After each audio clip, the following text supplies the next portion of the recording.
Hey everyone, welcome back. We are here for another episode of Going Inside Live. This was a lot of fun to do last week, and so I'm really happy to be with you all again. Having a live component is just lots of fun, and it makes sure that, what I'm doing is hopefully relevant to you and timely and based on your actual questions and challenges that you're working through right now. So thanks for um, being here. As a reminder, you can either ask me a question here live on YouTube in the comments, and I'll bring it up on screen. If you are courageous enough to come on live with me, you can email support@johnclarketherapy.com and we will send you a link to join this platform with me. And you can do some live consultation with me, like we did last week. So that is always an option. Let's get to our first question. This is from Andrew S. Andrew says, I have found using exercises from no bad parts, such as parts mapping or getting to know a protector, helpful. Then we process it afterwards. Do you see any potential pitfalls to this? It's a really good question. I mean, I think what you're generally asking is, to what degree is it safe to do IFS on my own?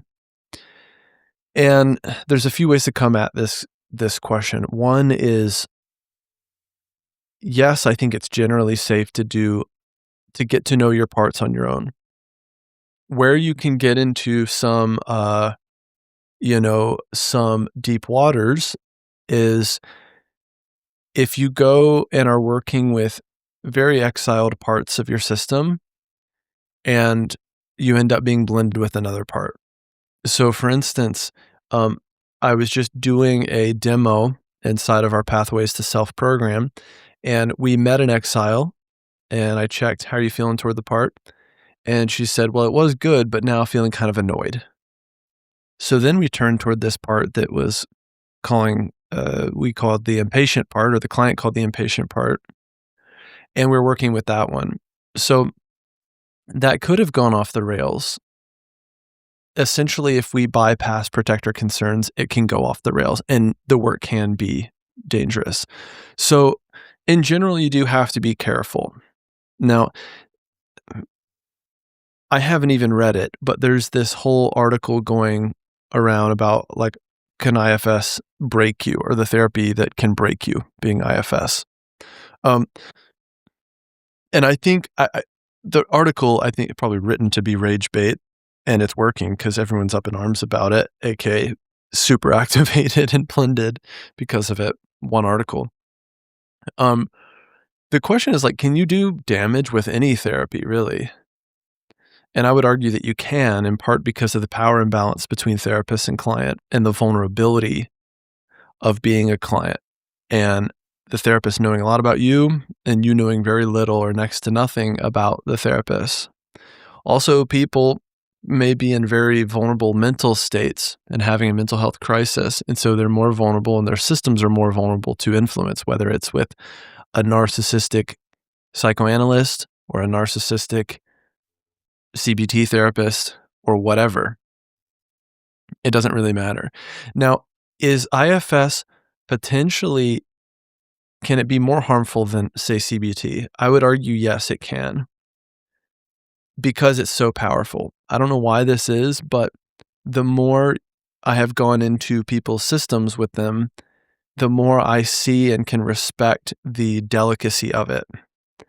Systems are very delicately designed, parts are very delicately positioned, and you can make a mess out of things. You can do damage. This is why the manual itself, the IFS manual for clinicians, recommends not working with exiles unless you've been trained by the Institute. That's a whole can of worms, but I at times have had parts up about that, and I also understand it, and I completely understand where Dick is coming from in putting in that out there.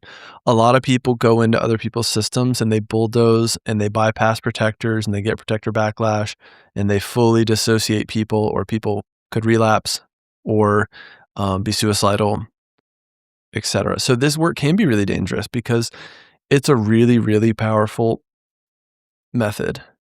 So you have to honor that. So back to Andrew's question, Potential pitfalls are if you go past protectors and are working with exiles and have unintentionally bypassed your own protectors. Yes, that's a big pitfall, and you could really screw up your system, in my experience.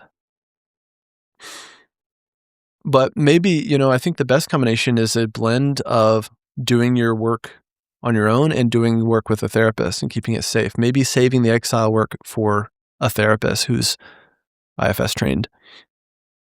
It also depends on your background, your trauma history, the degree and severity of your trauma history, the polarization of your system at large, and what parts you're working with, what type of content the parts are related to. So it depends on a lot of things.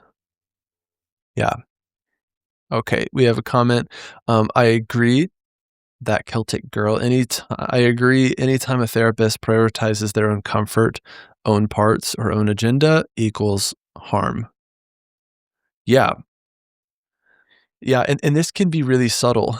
I mean, even therapists, and you could be IFS trained, you could be IFS certified. It in a way, it doesn't really matter because therapists and practitioners, doctors, whomever, can still abuse their power, and they can be problematic, and they can do damage no matter how well trained you are, or institute trained or not, or level 3 or not. So ultimately, a big part of being a good practitioner is discernment and respect and humility and reverence for people and their autonomy. Part of the trauma vortex is loss of agency, loss of autonomy, loss of choice. And so the counter vortex to that, the healing vortex, is choice, autonomy, respect, agency. And that starts with therapy. That starts with clients having a very, very high degree of choice in therapy. Do you want to do IFS today or not? Do you want to meet this week or not? Do you want to go toward that part or not? Do you want to get to know that part or not? Or something else, right? Do you want to go toward that sensation in your stomach or maybe not? Part of how we keep the work safe is we always default to the client and their system, and really to protectors. They are the gatekeepers. As therapists, we hold space for so many, but who's holding space for us? If you're craving deeper healing and more powerful tools for your clients, I want to invite you to my free webinar on internal family systems therapy. IFS changed my life and the way I practice. It helped me move through burnout, reconnect with my authentic self, and show up more fully for my clients and for myself.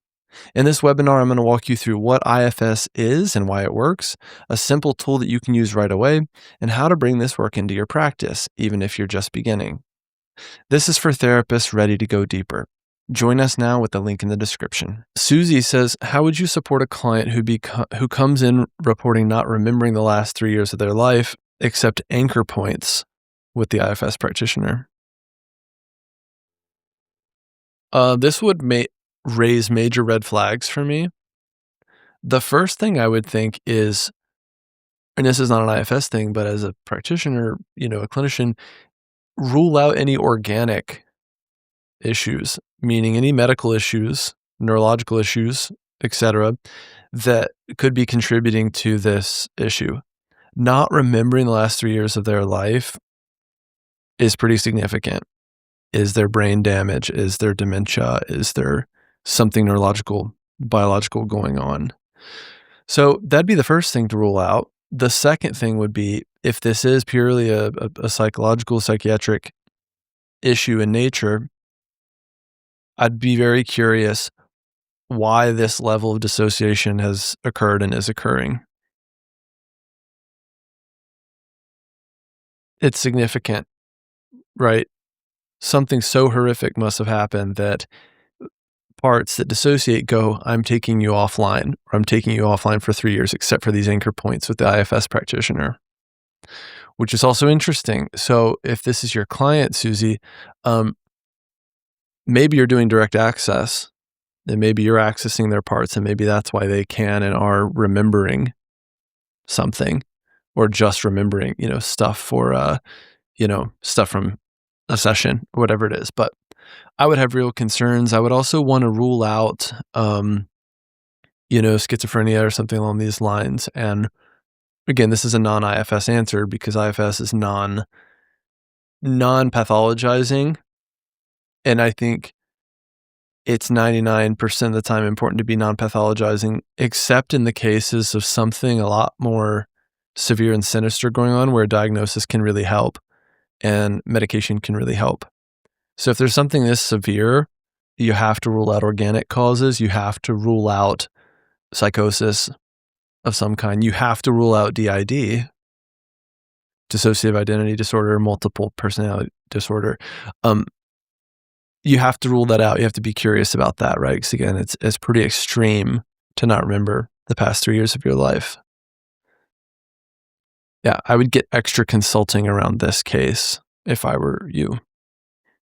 And maybe this is already the work that you do, so you're in your wheelhouse, but um, I would want to get extra consulting. If you're here live, ask your questions in the comments. I'd love to answer some live questions. Otherwise, I'll answer another pre-submitted question. If you want to submit a question next time, you can just email support@johnclarketherapy.com. If you want to come on live with me, which would be my preference, and do some live consulting, email support@johnclarketherapy.com, and we can bring you on when we meet again in 2 weeks from now. Another question from Arsha. The question is, please explain the concept of polarization with parts, perhaps with a common pattern or set of parts that you may see in cases of addiction, and how a practitioner might go about working with this. Yeah, this is a really good question and a really kind of an easy one to answer, I guess, especially since you've set me up so well with the addiction question. A classic polarization is you have a firefighter part that says, um, you know, I went through this a day at work. I got some difficult feedback from my boss, and even though I got through that moment, I got home and I started to think about how that felt, and it felt really bad. And a part that holds shame got activated when I was thinking about it. So a firefighter part that likes to drink said, "Screw it," or "F it, let's drink." And let's drink 1 or 2 or 3 or 7 or 17 beers or whatever. And another part, you would call it a manager, says, "You can't do that. You shouldn't do that. That's not healthy. This is an issue. You're probably an alcoholic. You're going to destroy your liver or worse." Right? And the firefighter part says, "I don't really give a damn because my method works. It gets us distance from this pain and shame." Right? It quells the exile. So that's the polarization, right? You've got us, think of it as two people on the same team that want something good for the team, but they fundamentally and profoundly disagree about how to do it, right?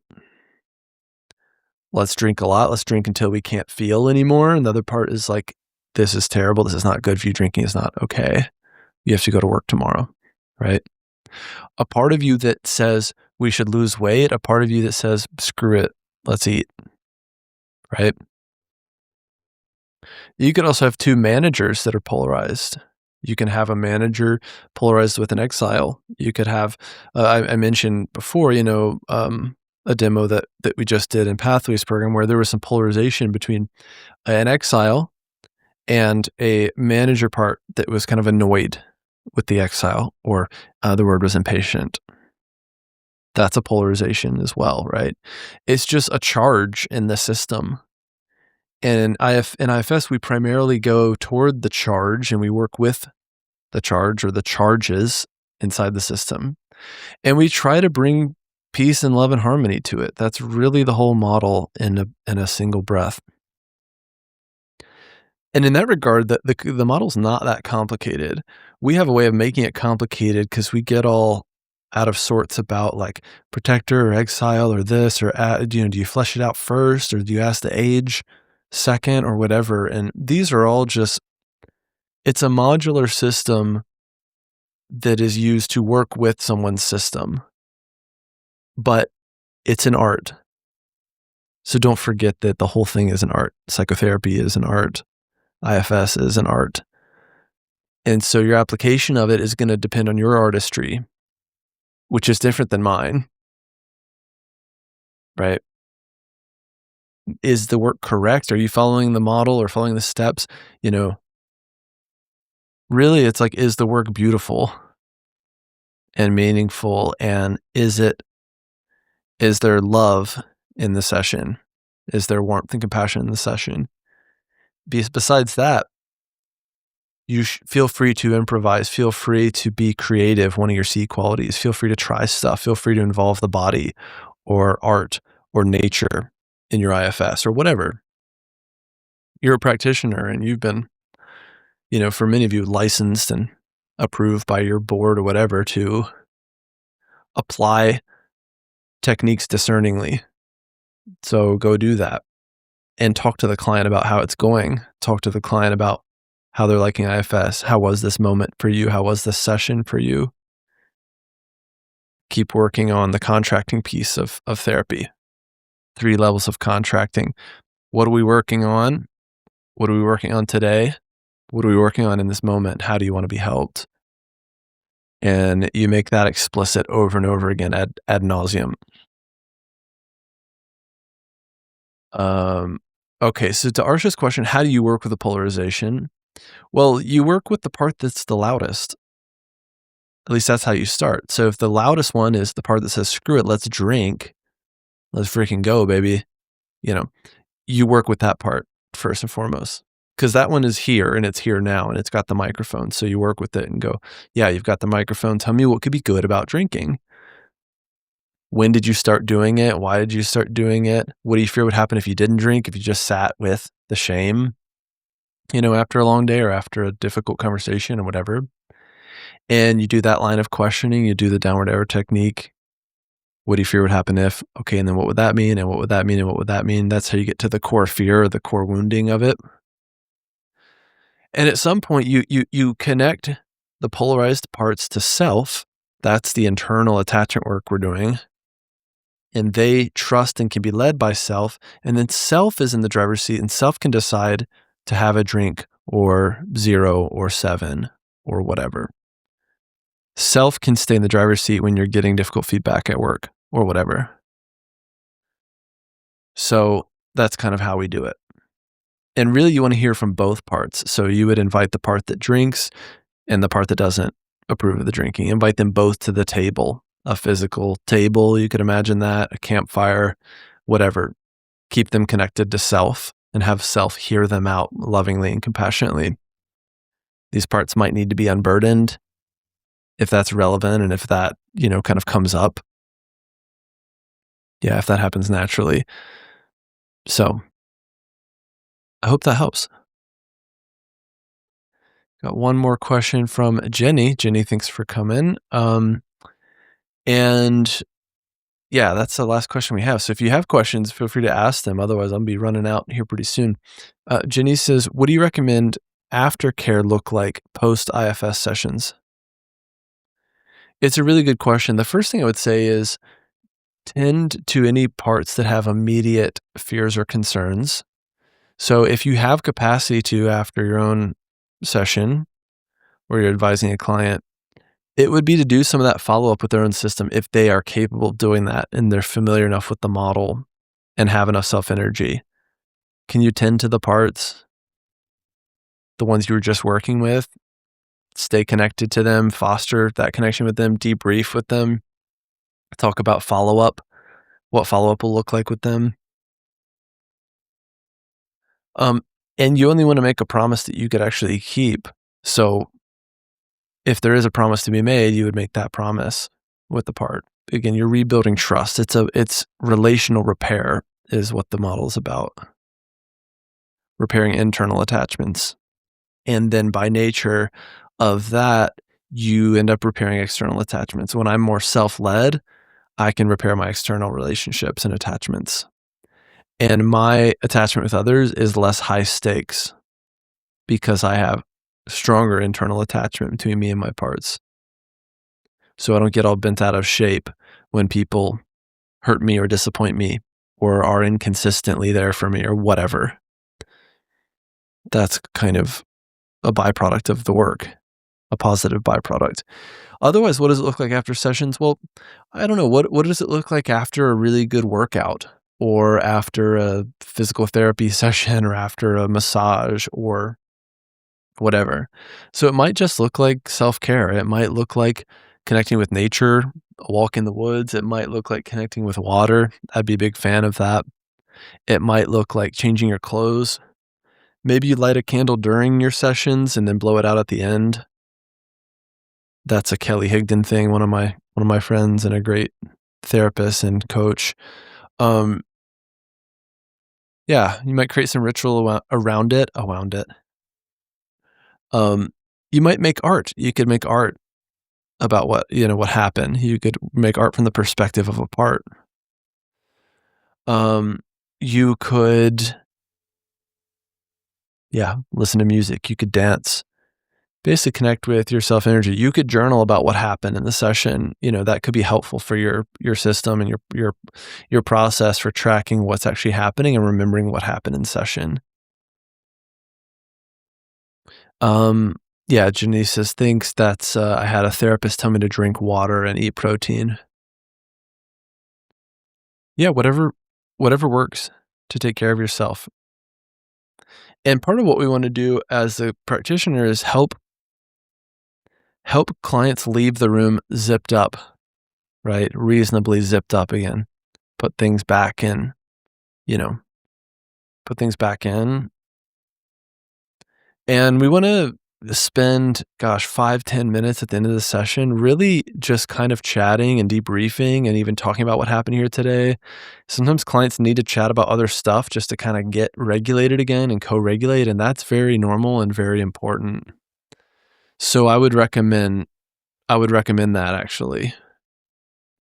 Really think about how to land the plane as a practitioner. 5, 10, 15 minutes before the session, give a client the warning, "Hey, we've got about 15 minutes left. Where do you wanna go from here?" Or, "Hey, we've got 10 minutes left. Does it make sense to go deeper? Does it make sense to start wrapping up?" Check and see if you have a sense for what your parts need, what your system needs. Yeah. Another question from Marianne. Thanks for your live questions here. Marianne says, "What level is IFS applied in alters?" Meaning there are many levels in which alters could show up in the most extreme case. SRA or specific military MK. Is IFS ever been known to be used at that level? Well, what I think you're talking about is DID, dissociative identity disorder, and alters of the multiple personalities. The short answer is yes, IFS can be great for DID. I've worked with DID a bit. My mentor works with DID a lot. You would approach it in a pretty similar fashion, meaning you start with protectors and you work with protectors and you get that protector consent. And they're basically the gatekeepers. With DID, there's usually one particular protector who is kind of like the ultimate gatekeeper, right? Kind of like the host, the part or the personality that kind of dictates everything else and is kind of the one in charge. So in working with DID, you would primarily and first and foremost work with this part or this personality, this alter or sub-personality, right? Yeah. And you might apply some of the same concepts of IFS. Befriending, exploring fears, exploring the history of those fears, the origin, right? Yeah. I know that Dick Schwartz did an interview with Tammy Solenberg on her podcast, The One Inside, with Dick Schwartz and someone who has DID, and they talked about it. Because some DID folks are not stoked about IFS, from what I can understand from that interview, but it's not necessarily like my wheelhouse. So I'm fascinated in it, and I'd like to work with DID more. In my experience, DID is an extreme splitting of the subpersonalities, extreme splitting or polarization of the parts, and self is more fractured. Self and self energy is more fractured. They have limited access to self or virtually no access to self. So you'd be doing pretty much all direct access work with these clients until further notice, until you can build a bridge between one of their parts and their self energy, which could take months or years. And in my experience, you really just see DID with cases of extreme childhood trauma and abuse, often sexual in nature. A lot of times comes from the family, etc. So horrific levels of abuse. And the personality structure essentially splits and says, this is too much. So I'm going to split off entirely, right? Until further notice, until it's safe to be here again. Part of how therapy helps is over time, we make it safe or safer to kind of be here again. That's how it works, right? Yeah, good question. Um, those are all the pre-written questions I have and all the live questions I have for now. If you're here live and have another question, feel free to ask it. Otherwise, we'll start wrapping up. I'm going to be doing this again in 2 weeks from today. So I'll be off next week for the holiday and then back at it on December 2nd at 12 p.m. Pacific, 3 p.m. Eastern. That's going to be the next one. So again, submit your question ahead of time or request to come on here live with me on video and get some free consulting and supervision. You can just email support@johnclarketherapy.com if you're interested in that opportunity.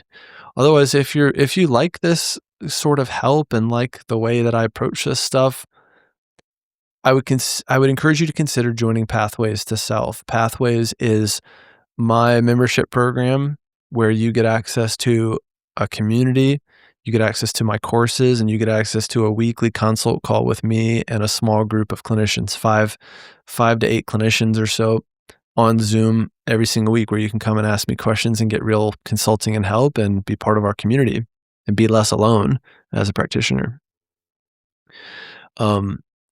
We are going to do away with the founder pricing soon. So if you're interested, you can join right now for $99 a month, which I think is a steal for the amount of help and support you're getting and the level of support. But that price is going to go away soon. So if you want to lock in founder's pricing of $99 a month, go to johnclarketherapy.com/pathways. I will answer one more since I got one. The Celtic Girl is asking, what guidance can you offer on stability to a client who discloses being in an abusive environment? This is a fantastic question. And in my experience, the work is limited while someone is actively in, and especially living in, an abusive environment or living with an abusive person. If a lot of the work is about the abuse and about that abusive person, it's really hard to do good work while they're still in it. That doesn't mean you can't. That doesn't mean you can't work on your core IFS skills like unblending and building self-energy and finding a way to survive the situation that they're in. But in my experience, and especially with folks who are seeking things like EMDR and doing trauma reprocessing work, memory reprocessing work, I don't think you should be doing that reprocessing work while they're still in it, right? Like if someone's going through a really hard divorce and they're still going through it, in my experience, it doesn't make sense to like really do that reprocessing work until some safety is established and a next step is established, or they've gotten physical distance from the abusive environment/person. So in the meantime, what do? You help them build a bridge, you help them dig a tunnel, right? It might look like more solution-focused work to help them get out of this abusive environment or situation if they even want to, which they might not. In a lot of cases, people don't want to, or they're not ready, or it's too scary to leave the abusive person. So there's a lot of pitfalls in that type of situation where people will stay in those situations for years knowing it's abusive, but having so much fear and codependence around leaving or putting their foot down and saying, this is not okay. Or there's parts that find it familiar, you know, this is what I'm used to. This is what I know. And so parts tend to seek out that same familiarity, even if it is seeking out an abusive person, an abusive, demanding partner, whatever. We tend to recreate our wounding. And a lot of times, physical and romantic attraction is coming from our wounding. That's a lot of times what initially draws us together is also like that spark can be directly coming from our core wounding. Your wounded part connecting with their wounded part. Fun times. Hope that was helpful. Yeah, it's a really good question. Yeah, we got a bunch of people here live, which I really appreciate you being here live. It's really fun for me. It gives this kind of a new flavor. I'm going to play around with having like a co-host in a few weeks. It's a therapist who reached out and was interested in kind of doing his own podcast. He's a newer therapist, but I think would be good as like a co-host or a sidekick. So we'll see how that goes and if that's something that we decide to keep doing or just as a one-off. But the more I can make this content interactive with you, the better. If you've been enjoying the content, just you can do me a favor by either joining Pathways to Self and or just sharing the content with people. Share your favorite episode with someone, whether it's a YouTube version or Spotify or Apple Music, whatever, iTunes. Share the show with a couple people, other practitioners, other people that are interested in IFS, whether you're a practitioner or you're a client, you're a consumer, and you enjoy listening to the show. So my kind of dream is to do like a call-in show. So really, I love these questions where people could call in, either audio, they could leave a voicemail, or even come on screen like we did last week with someone. So that was cool. Lawrence says, I'm learning IFS at the moment, so these are fantastic. We'll come again. Yeah, thanks, Lawrence, and congrats on learning IFS. And it's a journey. It really is like learning an art. So enjoy that process of learning.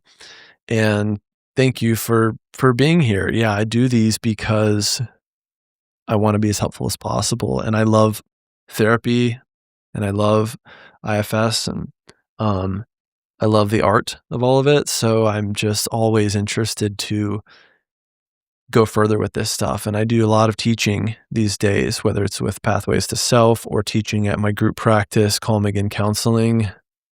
I'm going to be, teaching some master students next year, teaching a theories course. So I just love teaching and mentoring and have a big heart for it. So a lot of heart for it, I guess.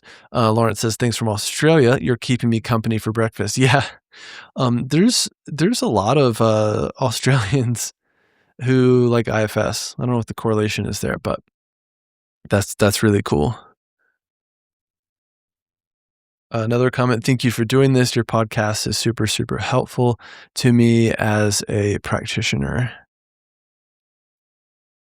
Yeah, thank you for that. And you're very welcome. Marianne says, what was the name of the person Dick Schwartz was interviewing with DID? I don't remember. So if you look up Tammy Sollenberger, it's the one inside and her interview with Dick Schwartz and a person with DID. Yeah.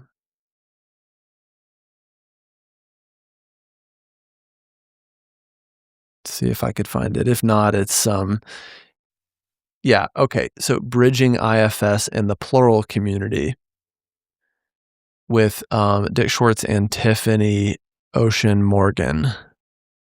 So if you just Google that, you should be able to find it. And I could probably even just put a link here, post a comment, boom.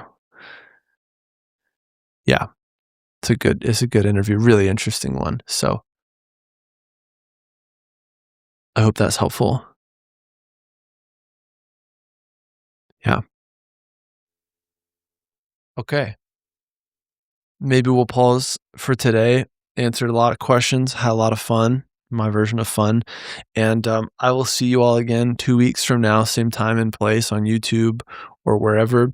And that'll be 2 weeks from now. And it'll be again at 12 p.m. Pacific, 3 p.m. Eastern, and whatever the hell time it is in Australia. So there you go. Thanks again for being here. I really appreciate you all, and thank you for supporting me. It means a lot, and keep coming back. See you soon. Thanks again. Thanks for listening to another episode of Going Inside. If you enjoyed this episode, please like and subscribe wherever you're listening or watching, and share your favorite episode with a friend. You can follow me on Instagram, YouTube, and TikTok at John Clarke Therapy, and apply to work with me one-on-one at johnclarketherapy.com. See you next time.